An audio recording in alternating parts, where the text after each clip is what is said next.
Good afternoon all. तो आज हम पढ़ेंगे साइकोलॉजी एंड एजुकेशन के कुछ इम्पोर्टेंट टॉपिक्स। कल हमने क्वेश्चन देखा था कि शिक्षा का शाब्दिक अर्थ क्या होता है, तो आज उसी का अगला पार्ट हम पढ़ेंगे, शिक्षा की सामग्री के बारे में। तो शिक्षा के 4 घटक होते हैं। नंबर 1 बालक, 2 वंशानुक्रम, 3 वातावरण और चौथा है समय। तो जो बालक है बालक शिक्षा की सर्वोत्तम तथा सबसे महत्वपूर्ण सामग्री है। कैसे? बालक में कुछ जन्मजात क्या होती हैं, शक्तियाँ होती हैं, जैसे उसका शारीरिक, मानसिक, संवेगात्मक और सामाजिक विकास। इन जन्मजात शक्तियों को ध्यान में रख के ही उसका क्या किया जाता है, सामाजिक विकास किया जाता है। बालक को पूर्ण रूप से विकसित करने के लिए उसकी प्रकृति का ज्ञान होना एक टीचर के लिए बहुत ही ज़्यादा ज़रूरी है। सेकंड पॉइंट है इसका वंशानुक्रम। वंशानुक्रम जो होता है वो हर इंसान में पीढ़ी दर पीढ़ी पाया जाता है। जैसे किसी के माता पिता में जो गुण और दोष होंगे, बच्चों में भी उनके वो गुण दोष आते ही हैं, जिन्हें हम परिवार के कहते हैं। वंशानुक्रम की धारणा ऐसी होती है कि वंशानुक्रमियों के अनुसार जो शिक्षा वंशानुक्रम संबंधी प्रक्रिया है, जिसके अनुसार बालक की शिक्षा उसके वंशानुक्रम द्वारा पूर्व भी निश्चित की जाती है। कहते हैं कि शिक्षा प्रारंभ होने से पूर्व ही वंशानुक्रम संस्कार बालक के ऊपर अपना प्रभाव डाल चुके होते हैं। बालक की शिक्षा केवल उतनी ही हो सकती है जितनी उसकी जन्मजात शक्तियाँ अथवा पैतृक संस्कार हों, उससे अधिक नहीं हो सकती। जिस बालक को वंशानुक्रम द्वारा संगीत अथवा कला के गुण संक्रमित ना हो, उसे महान संगीतकार या कलाकार किसी भी दशा में नहीं बनाया जा सकता।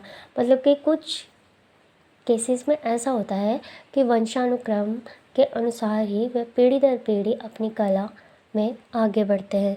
जैसे हमने अक्सर सुना होगा कि लोहार का बेटा लोहार, वो चाहे उस काम को ना करे, लेकिन उसे पता होता है कि उस काम को किस तरह करना है। ठीक है। थर्ड पॉइंट है हमारा वातावरण। तो वातावरण में शिक्षा की तीसरी सामग्री वातावरण है। बालक का जन्म एक निश्चित स्थान या निश्चित समय में ही होता है। उसका पालन पोषण क्या होता है, निश्चित वातावरण में होता है। वातावरण को कहा गया है कि 2 पार्ट्स में हम इसे बांटते हैं, नियंत्रित और अनियंत्रित वातावरण। ठीक है। तो वंशानुक्रम कितना भी उच्च हो, लेकिन उसकी शक्तियों का विकास के लिए अगर उसे सही वातावरण नहीं मिलेगा तो बच्चा उसमें क्या नहीं कर पाएगा, अपना व्यक्तित्व को उच्च कोटि का नहीं बना पाएगा। बच्चा पढ़ने में कितना ही अच्छा हो, अगर घर का माहौल उसे अच्छा नहीं मिल रहा तो वो कभी भी टॉप नहीं कर पाएगा। ठीक है। फोर्थ पॉइंट है समय। बाल विकास में विशिष्ट क्रियाओं के लिए एक निश्चित समय होता है और बालक के विकास को अच्छी तरह से समझने के लिए उसके शैशव, बाल्य, किशोर, प्रौढ़ अवस्थाओं के बारे में ज्ञान होना बहुत ही ज़्यादा क्या है, ज़रूरी है। ठीक है। निश्चित समय पर शिक्षा प्रदान अगर की जाएगी तो सरलता से वह उसे सफलतापूर्वक प्राप्त कर सकेगा।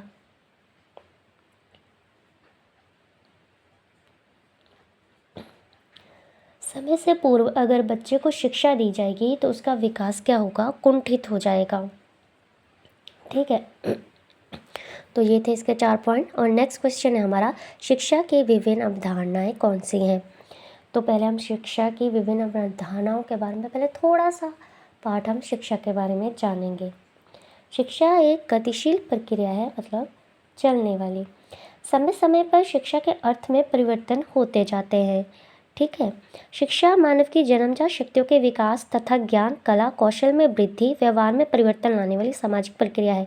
कहने का मतलब है कि जन्मजात जो भी शक्तियाँ जो हमें वंशानुक्रम के दौरान मिलती हैं, उनमें विकास और ज्ञान, कौशल में विकास, कौशल को बढ़ाया जा सकता है शिक्षा के ज़रिए और उनके व्यवहार में परिवर्तन ला जाता है। शिक्षा का मेन मोटिव है बच्चे के व्यवहार में परिवर्तन लाना। जैसे कि वो स्कूल में जाके व्यवहार करना सीखता है कि बड़ों की रिस्पेक्ट करना है, गुड मॉर्निंग बोलना, गुड आफ्टरनून बोलना, ये सब, बैठना, उठना, क्लास में आने से पहले मैं आई कम इन मैम समथिंग, ऐसी बातों के बारे में वो जानता है, ठीक है, जिसे हम कहते हैं एडिकेट्स। शिक्षा की प्रक्रिया मनुष्य के जीवन पर्यंत चलती रहती है, जिसमें विद्यालय जीवन इसका केवल एक अंग है, ठीक है।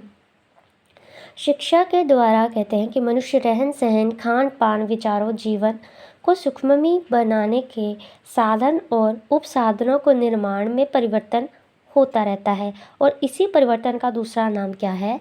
विकास है। विकास करना मनुष्य का, जाति का क्या है? एक लक्षण है।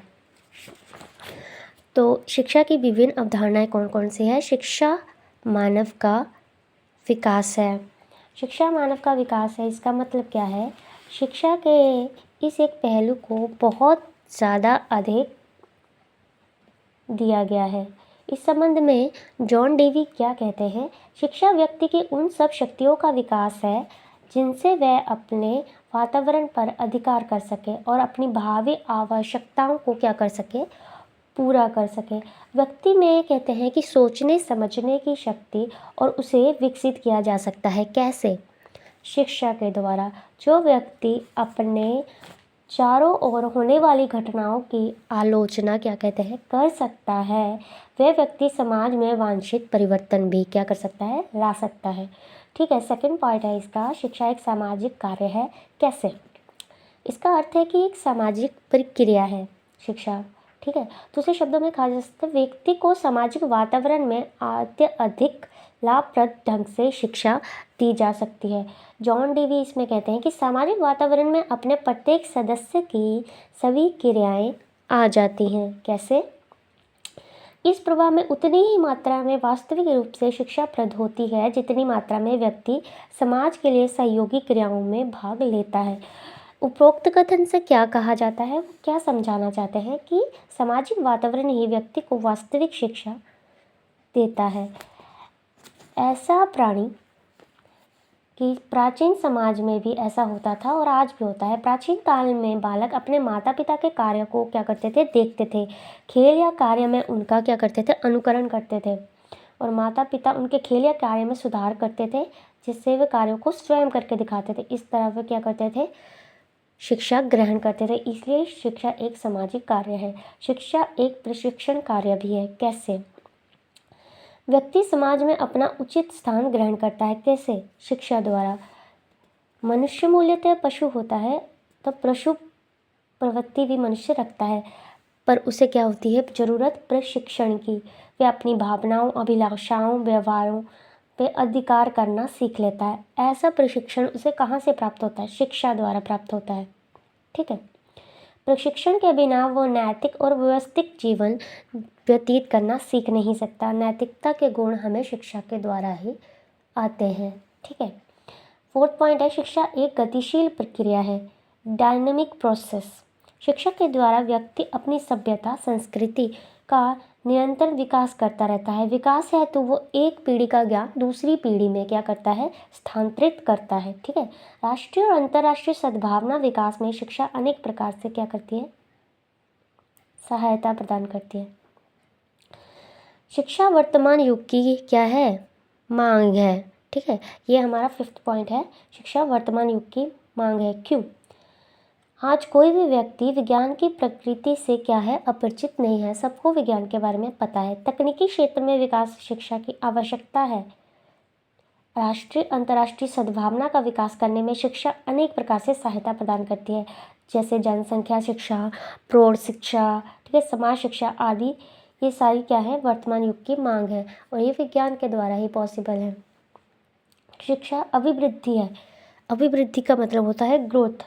शिक्षा बालक की अभिवृद्धि की ओर ध्यान देती है। उसके शारीरिक, मानसिक, बौद्धिक प्रत्येक क्षेत्र में उसका विकास करती है। कौन? शिक्षा।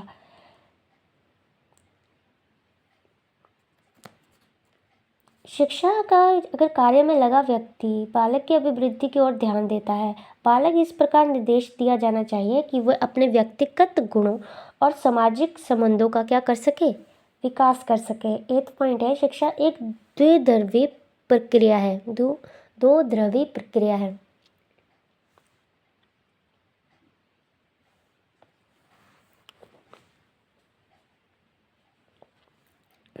ओ सॉरी शिक्षा एक सतत प्रक्रिया है, मतलब कॉन्टिन्यूस प्रोसेस है, चलने वाली, जीवन पर्यंत चलती रहती है। हम बचपन से लेके बड़े होने तक कुछ ना कुछ नया सीखते ही रहते हैं। ठीक है, तो ये था हमारा 6 पार्ट। और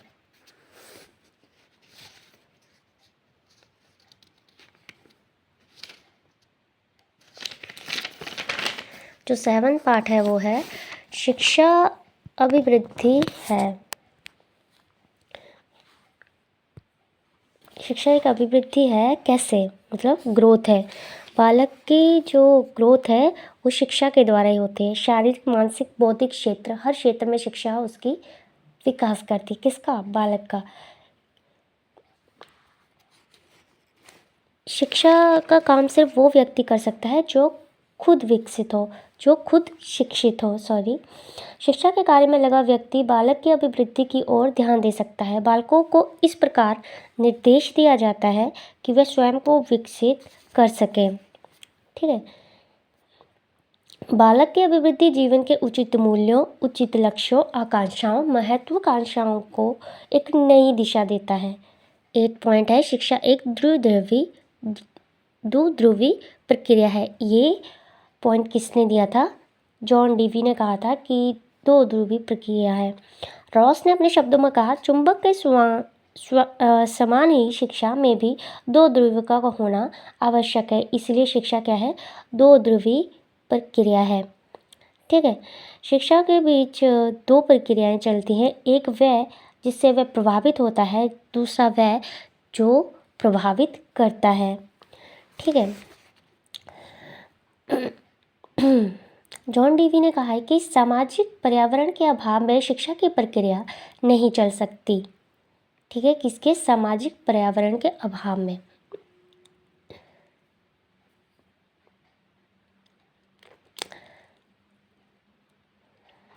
क्या कहते हैं? केवल सामाजिक पर्यावरण में ही नहीं बल्कि भौतिक पर्यावरण भी सीखने सिखाने की प्रक्रिया को क्या करते हैं? प्रभावित करते हैं। नियोजित शिक्षा के संदर्भ में शिक्षक और शिक्षण के उद्देश्य, पाठ्यक्रम तथा शिक्षण विधियों द्वारा प्रभावित तत्व बनते हैं। इसी को हम सीखने सिखाने की प्रक्रिया कहते हैं। दो ध्रुवीय प्रक्रिया किस तरह है कि इसमें दो इम्पोर्टेंट बातें होते हैं, एक तो शिक्षक और दूसरा कौन होता है? शिक्षार्थी। देखो, बिना शिक्षक के शिक्षार्थी पढ़ नहीं पाएगा और बिना शिक्षार्थी के शिक्षक किसे शिक्षा देगा, है ना पॉइंट। 9 पॉइंट है, शिक्षा एक मार्गदर्शन है। मार्गदर्शन मतलब डायरेक्शन देता है हमें। हाँ, बालक की योग्यताओं, क्षमताओं, रुचियों, शक्तियों को बढ़ाने में मार्गदर्शन देता है। ठीक है, वह हमें हमारे समाज में बदलती हुई आवश्यकताओं के अनुसार कैसे चलना है उसके बारे में बताता है।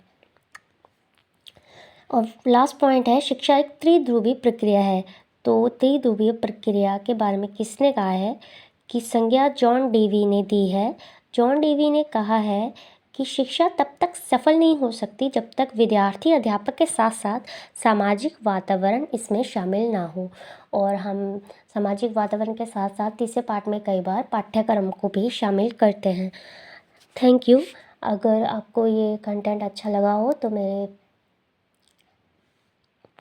चैनल को लाइक और सब्सक्राइब करें।